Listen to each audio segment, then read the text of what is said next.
Buenas tardes, mi nombre es Steven Osorio, abogado perteneciente a la firma Ramírez Castaño Abogados. Yo estoy aquí con el doctor Esteban Vázquez, especialista en Derecho Penal de la Universidad de Medellín y actualmente estudiante de maestría en la Universidad de AFIT, y nos va a compartir sus apreciaciones acerca de lo que es el derecho penal corporativo. Mucho gusto, Esteban, ¿cómo estás? Muy bien, gracias Steven. Buenas tardes para todos. Perfecto, para hablar del derecho penal económico, corporativo o empresarial, pues lo primero es definirlo. Y podemos entender el derecho penal corporativo como ese conjunto de delitos o de riesgos que se pueden generar en virtud de la actividad empresarial.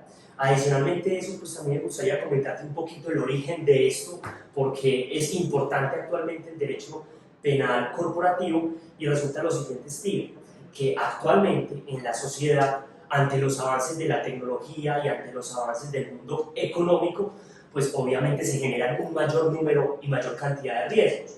Tanto es así que las relaciones comerciales actuales son completamente despersonalizadas. Es decir, basta tener un computador para tú realizar una transacción o hacer un negocio, incluso en diferentes países, y esto pues que genera que se cree un número de riesgos mayor al que normalmente estábamos acostumbrados. Tanto es así que algunos expertos en la materia han llamado a esto la sociedad del riesgo. A la par de estos cambios sociales, también el mundo delictivo ha cambiado.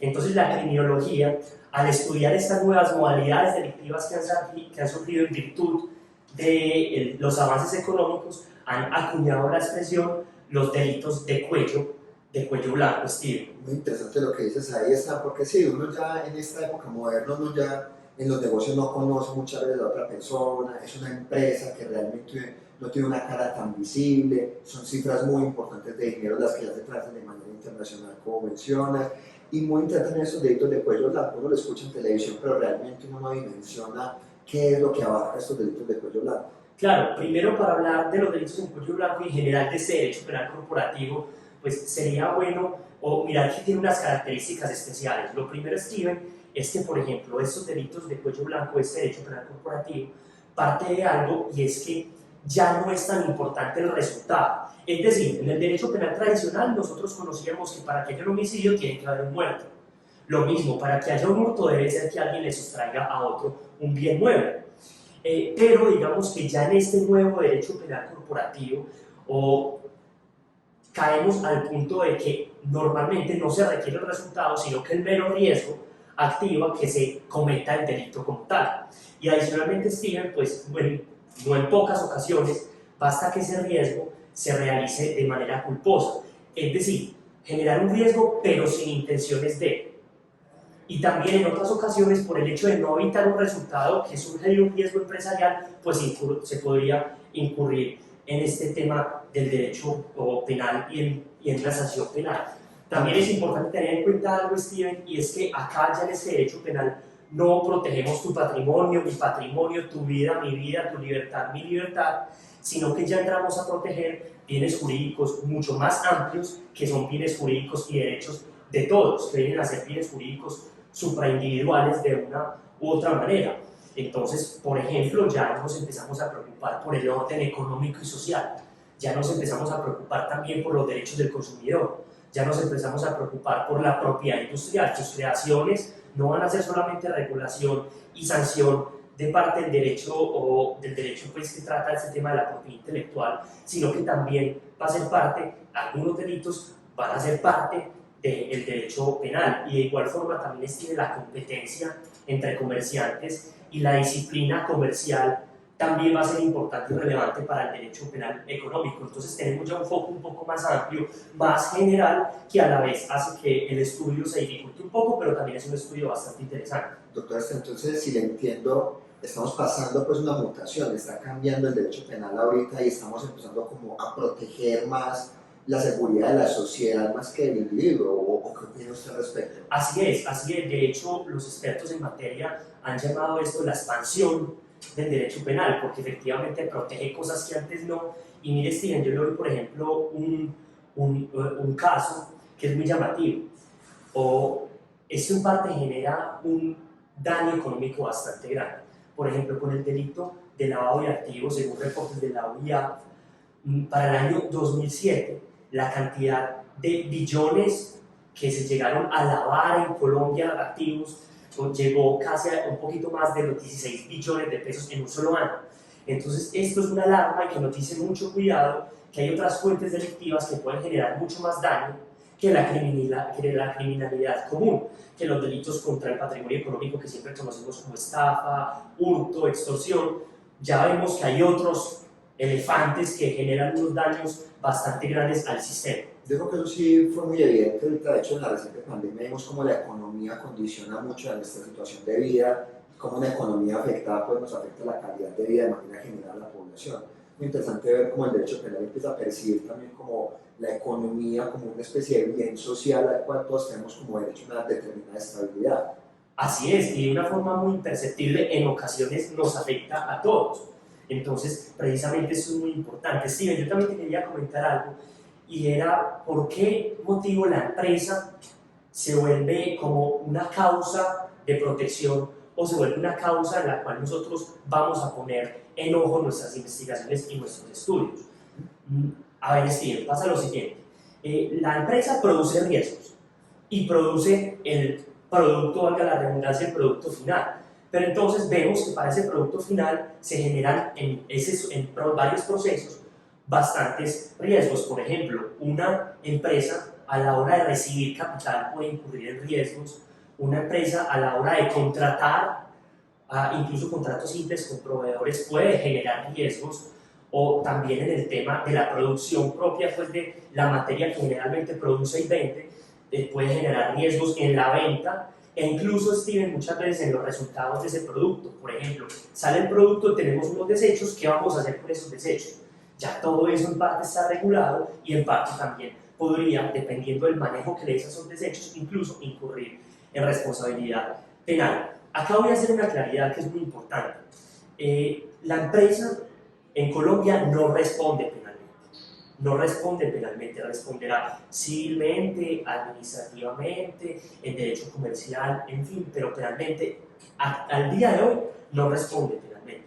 Han sido muchos los proyectos de ley que se han iniciado y se han incentivado con el objetivo de que se penalice la responsabilidad de la empresa, es decir, que se castigue penalmente a la empresa, debido a que es la tendencia en muchos países y también por ciertas obligaciones internacionales se ha promulgado eso. Sin embargo, al día de hoy, la empresa en Colombia no responde penalmente en Colombia. Hay que tener en cuenta algo, que esto tiene un efecto, y es que la Fiscalía, por ejemplo, va a investigar, va a acusar, va a sancionar y condenar a las personas que están detrás de esa empresa. Y con un agravante, Steven, que es una tendencia, es que normalmente la Fiscalía se dirige ante el representante legal titular, ante el representante legal suplente. Normalmente esta es la persona que es objeto de investigaciones, de acusaciones y también de sanciones penales, ya individuales a la persona natural. Pero acá la persona jurídica no responde penalmente. Sí, sí, hemos visto pues, grandes escándalos, no solo nacionales e internacionales, como los CEO y representantes de grandes entidades, no solo nacionales, sino multinacionales, tienen que en su debido momento incluso ir al Congreso de determinados países y empezar a justificar una serie de responsabilidades sobre riesgos que crearon. Así es, así es. Otro motivo, Steven, por el cual en la empresa se puede generar este nivel de riesgos es el siguiente. Vean, si uno ve, la empresa es completamente despersonalizada. Es decir, varias personas nos vamos a constituir como socios y vamos a crear una persona jurídica aparte a nosotros, distinta a nosotros, para realizar un cúmulo de negocios. ¿Eso que hace? En muchas ocasiones, por ejemplo, la responsabilidad nuestra como personas naturales es limitada y la que responderá y la que saldrá a la luz será la empresa. Esto puede ser una causa de que allí dentro se puedan cometer efectivamente delitos. Adicionalmente, si bien pasa algo, la empresa tiene una estructura descentralizada. Ustedes como expertos en la materia saben que la empresa tiene una jerarquía vertical y tiene un reparto de funciones horizontal, y esto obviamente se genera que los riesgos se vayan difuminando hasta el punto de que en muchas ocasiones no sabemos ni siquiera en dónde se generó la orden para que a lo último esa ejecución se dé en la empresa. Entonces son efectos que tiene la empresa como tal que sirve de causa para que al derecho penal le empiece a interesar. También hay algo, Steven, y es que, como ya lo habíamos dicho, la sociedad pues tiene sus avances, hay avances tecnológicos y los negocios son más sofisticados. Al día de hoy pues vemos que en la empresa, por ejemplo, se manejan criptomonedas, por ejemplo, también a la hora de enviar algún mensaje, en fin, se pueden enviar por algunas aplicaciones que una vez el receptor lee el mensaje, se elimina el mensaje y no queda huella. Entonces estos fenómenos empresariales, más los fenómenos tecnológicos hacen que efectivamente esas causas cada vez se tiendan a incrementar más. Sí, como tienes una operación muy clara realmente en estructuras como los bancos que tienen hasta sistemas de comunicación privados, cerrados, que no permiten que personas del exterior los vean. Eso también incluso lo han implementado para poder llevar, como tú dices, la trazabilidad de quién va dando la orden en esas estructuras tan grandes, internacionales, que tienen diferentes ramas, diferentes clases sociales. Ahí es cuando es muy importante empezar a tener estas herramientas de control también al interior de la empresa, que el empresario también se preocupe un poquito por mirar cómo minimizar y disminuir estos riesgos, que en todo caso puede que no se puedan llevar a cero, pero que sí se podrán de alguna manera gestionar. Así es, Steven, y nosotros acá hemos analizado el tema de una forma muy macro, porque precisamente es el antecedente para que, por ejemplo, acá en la oficina nos lleguen a nosotros casos relacionados con este tipo de cuestiones. ¿Por qué? La Fiscalía, por ejemplo, ya empieza a mirar que hay empresas en las cuales podría ocurrir un delito o ocurre un delito, por ende hacen investigaciones en empresas, Steven. Entonces digamos que es bastante relevante este tema porque ya la empresa como tal se convierte en fruto y se convierte en objeto de investigaciones y bueno, obviamente sus miembros o fruto y se vuelven objeto de sanciones penales. De hecho, a mí me gustaría comentarle a usted y a nuestra audiencia sobre varios ejemplos que son demasiado comunes, que pasan todos los días con relación a que en una actividad empresarial se pueden generar delitos. Lo primero, por ejemplo, y lo que tenía en mente Steven, es el delito de estafa.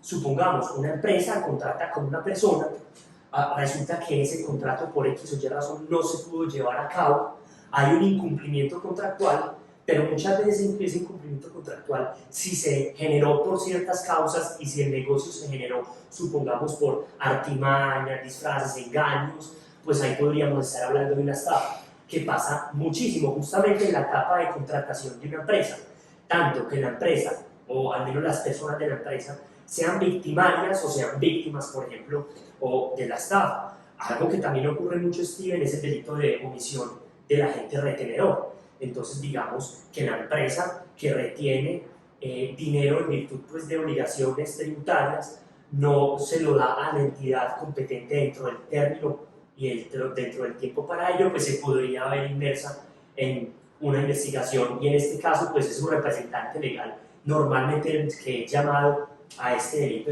a este tipo de cuestiones frente a estos delitos, que es un detalle no menor. Muchas veces se va por destinación o como si fuera un imán que tendría el representante legal, incluso en muchas ocasiones por riesgos o por ausencias de pago que no se realizaron en la cadena baja de mando y que era un empleado el que debería hacer eso, no lo hizo, y lastimosamente es el representante legal el que es fruto de la investigación, que no debería ser así, pero ocurre así en la práctica. Sí, lo normal es que sea el contador, digamos, el llamado a atender estas obligaciones, pero penalmente citarán siempre al representante legal como máximo encargado pues, de la sociedad. Así es, eso no quiere decir que él sea el que deba responder, no, pero sí es la primera persona en la que se van a fijar, generándole una investigación penal, tener un proceso penal en curso, que nos citen a interrogatorios, a diligencias. No, y la pérdida de valor marca. Todos sabemos que cualquier tipo de actividad judicial alrededor de una marca va a tener un impacto en su valor, positivo o negativo, pero siempre tendremos un impacto alrededor del valor de la marca, que en últimas es el activo más valioso de la gran mayoría de los empresarios.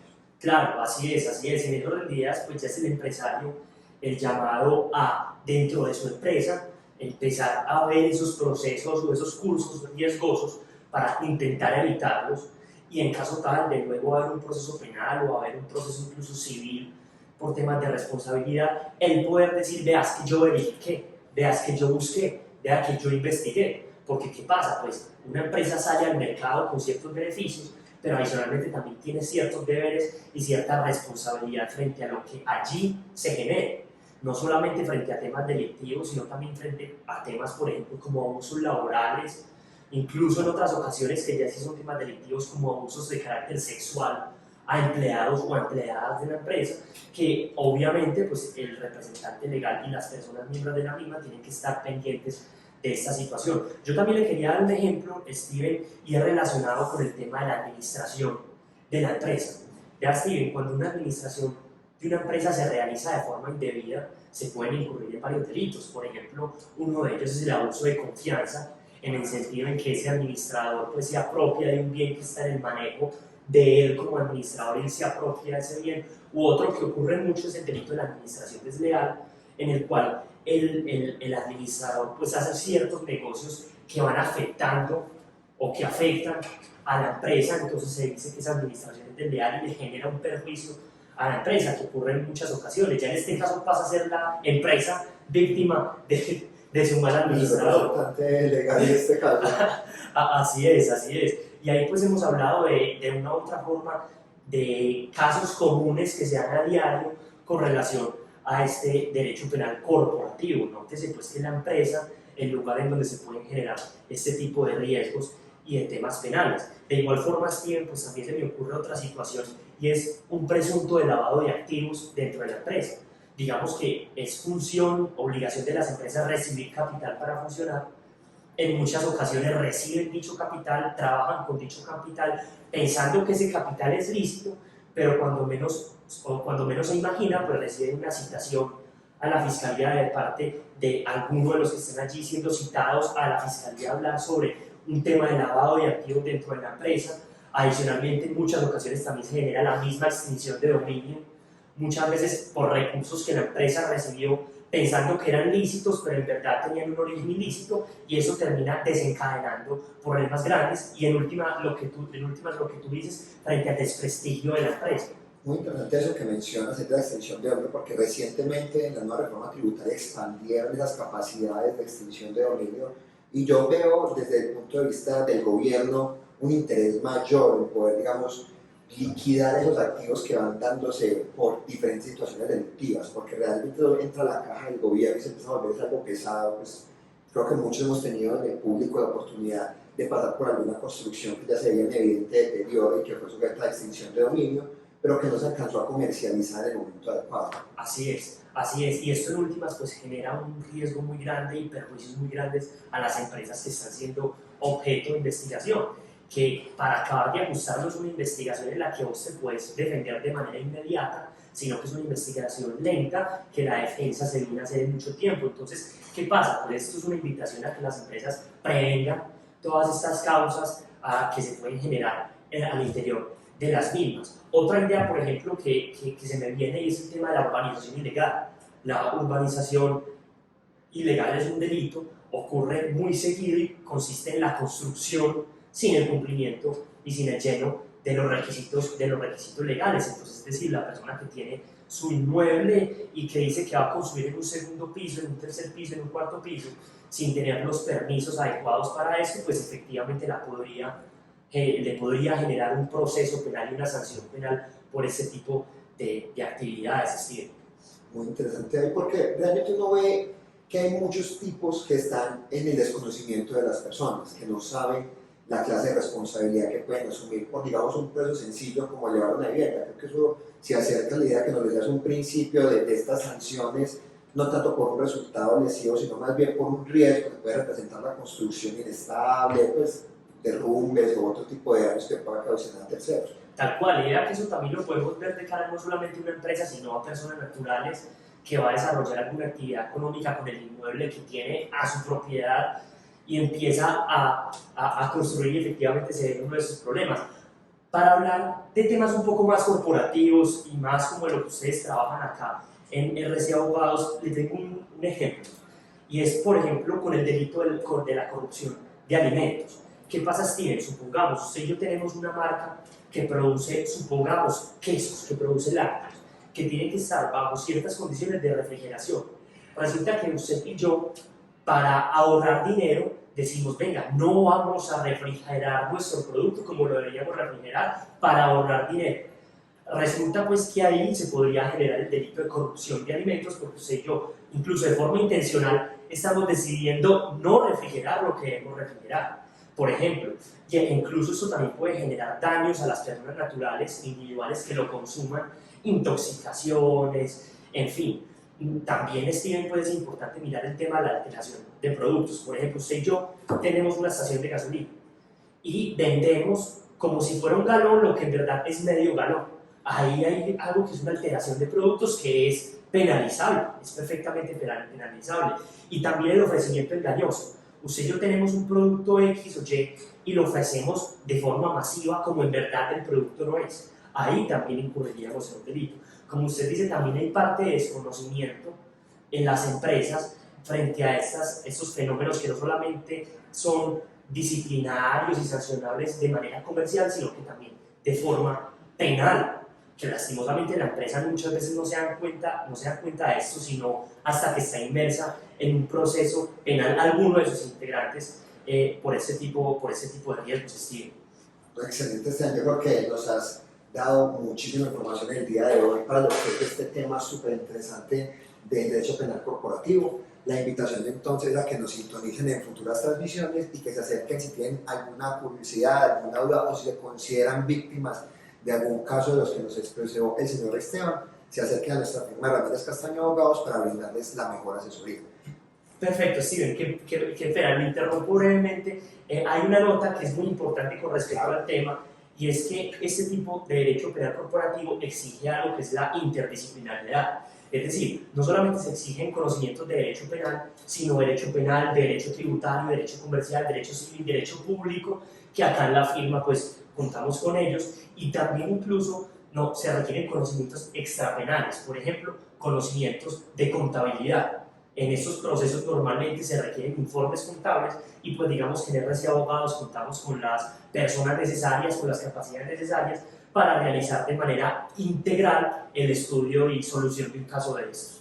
Muy buena tu intervención, doctor Sam, porque la verdad es que sí, muchas personas considerarán que un solo profesional puede abordar este tipo de procesos de alta envergadura, pero no, como acabas de exponer muy bien, hay una gama muy amplia de áreas que se terminan afectando, pues inventarios, distribución, contratos, contabilidad y un sinfín de áreas que seguramente no alcanzan a enumerar acá, y muy válida la invitación para que nos visiten, traigan aquí todos sus procesos y asesorías que requieran para que podamos de una manera muy pronta atenderlos y asesorarlos.